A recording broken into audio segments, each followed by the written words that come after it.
In AD 70, Roman soldiers entered Jerusalem and razed the Jewish temple to the ground. Today, on the pavement below the Temple Mount, you can still find some of the stones that once belonged to that magnificent building. But now, in its place stands the iconic Dome of the Rock.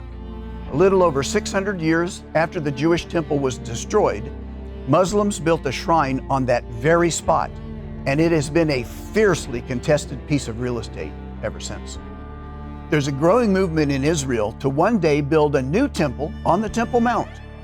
This would be the third temple in Jewish history, and with tensions high in the Middle East, it is easy to see how the construction of such a building could ignite an even more serious conflict between Jewish and Muslim populations. The Bible tells us definitively, without a doubt, another temple will stand in Jerusalem. But when? And who will build it? Is a third temple necessary before Jesus Christ returns? Join me on this episode to focus on the third temple and especially ask the question, why does it matter?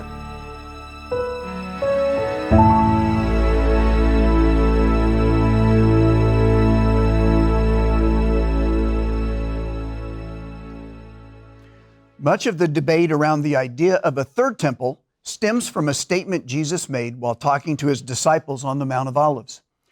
In the context, Jesus was giving his disciples different things to look for, signs that would indicate his return and that the end of the age was drawing near.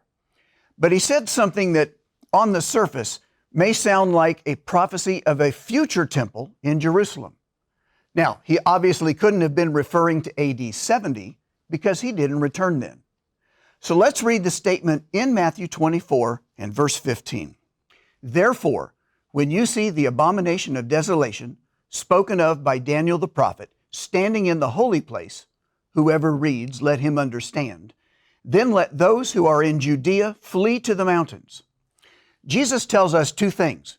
Something terrible will happen just before the end, this abomination of desolation, and that the event will happen in a holy place.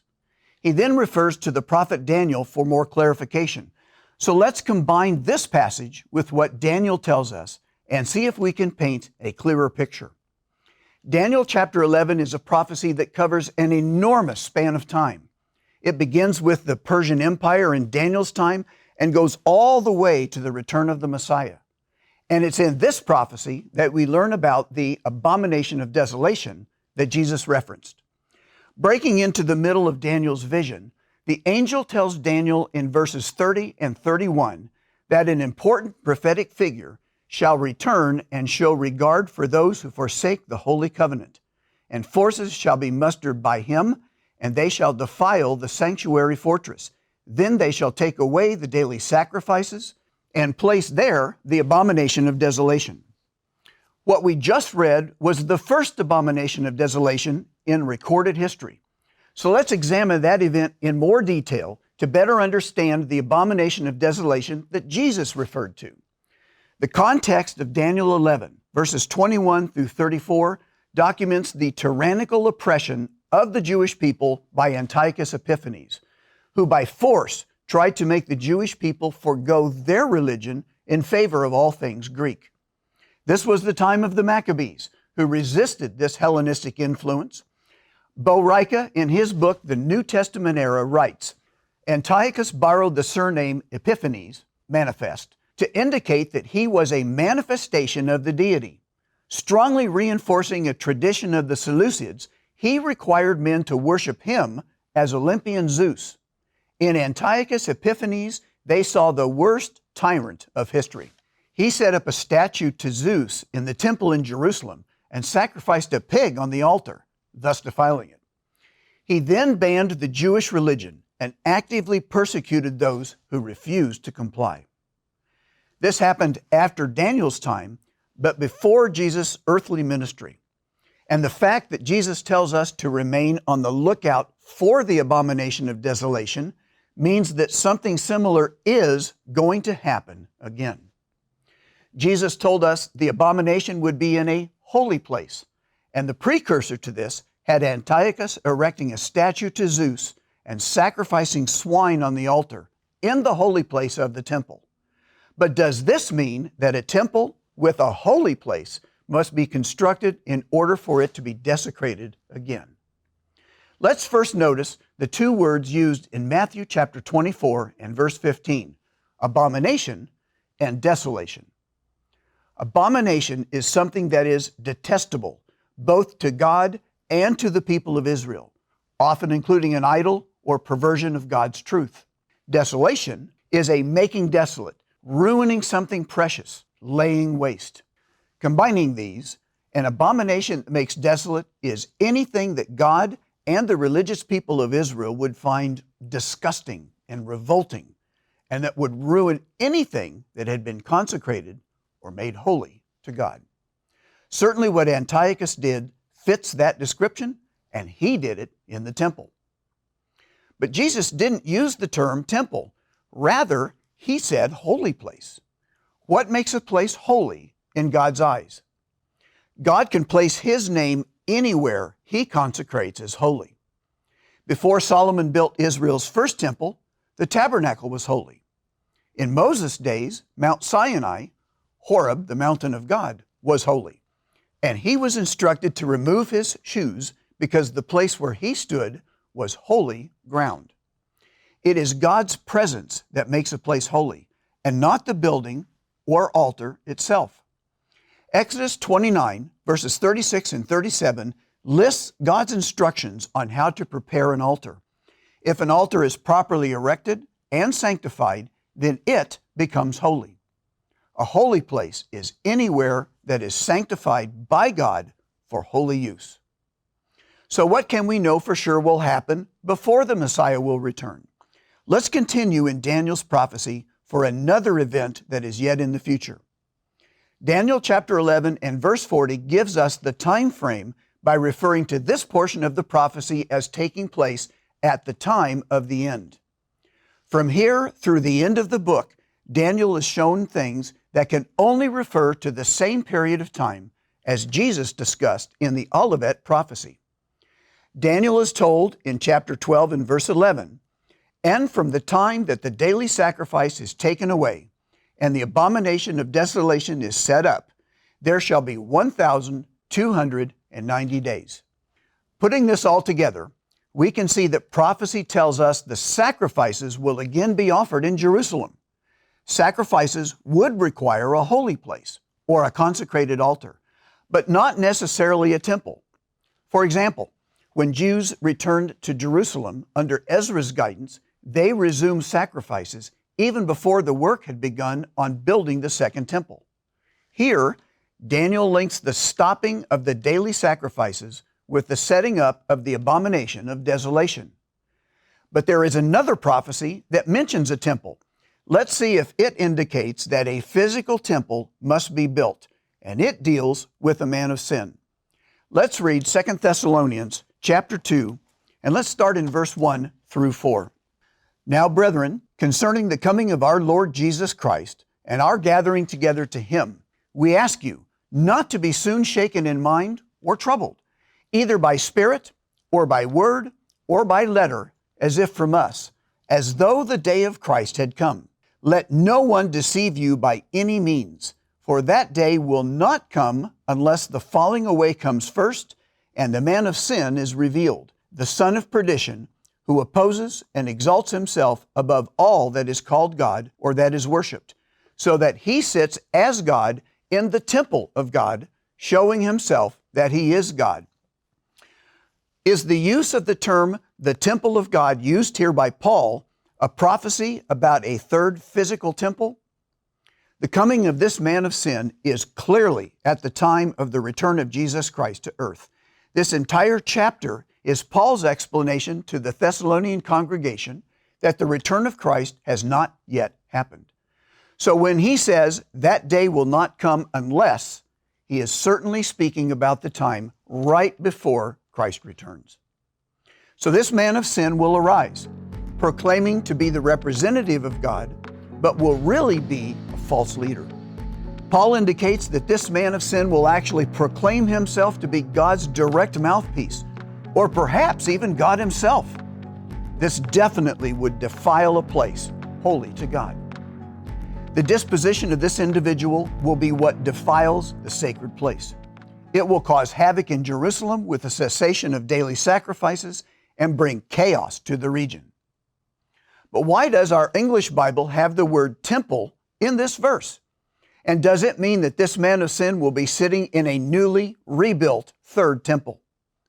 There are two Greek words commonly translated as temple in English. The most common word is hieron, and is the most common word referring to the entire building complex. The other Greek word is naos, and it's the term Paul uses here in 2 Thessalonians chapter 2 and verse 4. And it refers to a holy place, but not the entire temple complex. Notice, for example, in Acts chapter 19 and verse 24, this same Greek word is used to describe pagan shrines dedicated to Diana. They were figurines rather than temple complexes. Paul's reference to a naos may simply mean this man of sin will exert his influence in a holy place. So, does a temple need to be physical? Or are we perhaps placing a preconceived idea on what is being spoken of by Paul? Paul wrote a lot about God's temple, but it's clear that at least most of the time, Paul wasn't referring to a physical building. Notice what Paul wrote in 1 Corinthians chapter 3. Do you not know that you are the temple of God, and that the Spirit of God dwells in you? If anyone defiles the temple of God, God will destroy him. For the temple of God is holy, which temple you are. Paul also told the church in Ephesus, now therefore you are no longer strangers and foreigners, but fellow citizens with the saints and members of the household of God, having been built on the foundation of the apostles and prophets, Jesus Christ himself being the chief cornerstone, in whom the whole building, being fitted together, grows into a holy temple in the Lord, in whom you also are being built together for a dwelling place of God in the Spirit. So the people of God are a spiritual temple of God, in Paul's view. There's no physical temple today, but there is a spiritual temple, the church of God, the body of believers. When Paul was in Athens preaching to Gentiles with no knowledge or background in Judaism or Christianity, he told the residents there, God who made the world and everything in it, since he is Lord of heaven and earth, does not dwell in temples made with hands. So from what we've seen here, the return of Jesus Christ doesn't necessarily depend on or require a third physical temple being constructed in Jerusalem. But I told you at the beginning of this episode that there will be another temple in Jerusalem, and I meant it. The Bible does talk about another temple existing in Jerusalem. Only this one doesn't come before the return of Jesus Christ, it comes after. Let me take you on a quick tour. In Ezekiel chapters 40 through 48, we read about a vision of a future temple. The vision is recorded after the destruction of the first temple and before the construction of the second temple. Now, some will claim that Ezekiel's vision either looked back to Solomon's temple or forward to Herod's temple. However, neither was a fulfillment of this vision because it did not have the physical features described by Ezekiel. When you compare the detailed descriptions of the temple in Ezekiel, it turns out it doesn't match up with any previous temple.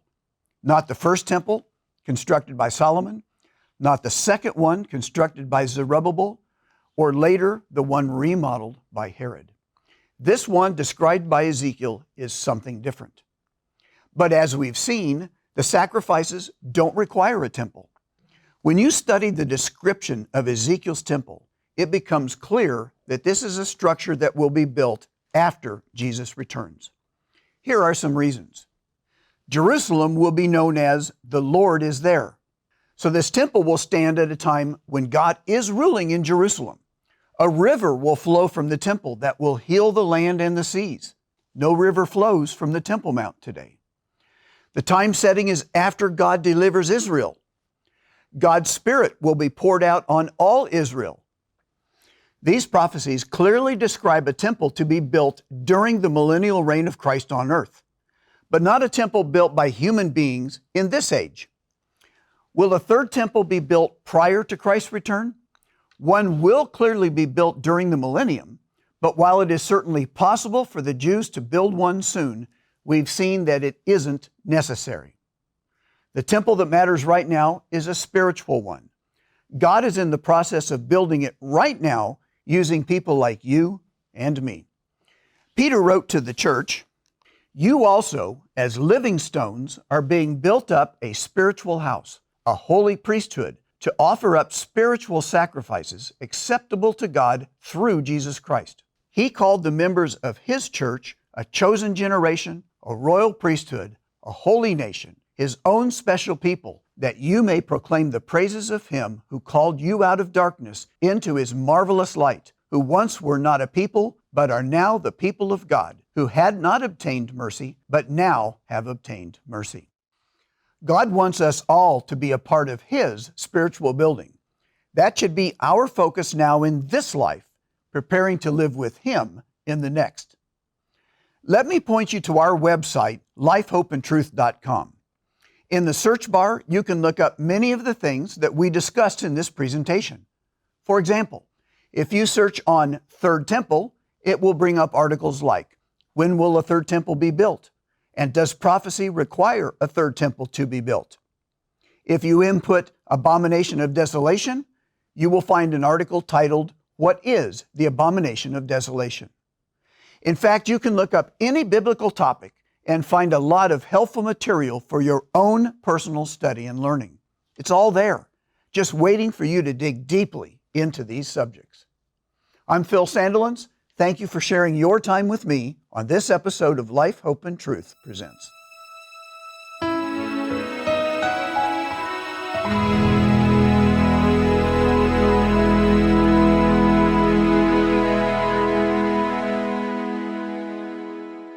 At Life, Hope, and Truth Presents, our mission is to help you discover God's plan as revealed in the Bible. If you're ready to explore further, take a look at the links in the description. Enjoyed this video? Be sure to give it a like, hit subscribe, and tap that notification bell so you'll never miss any of our content. And thanks for watching.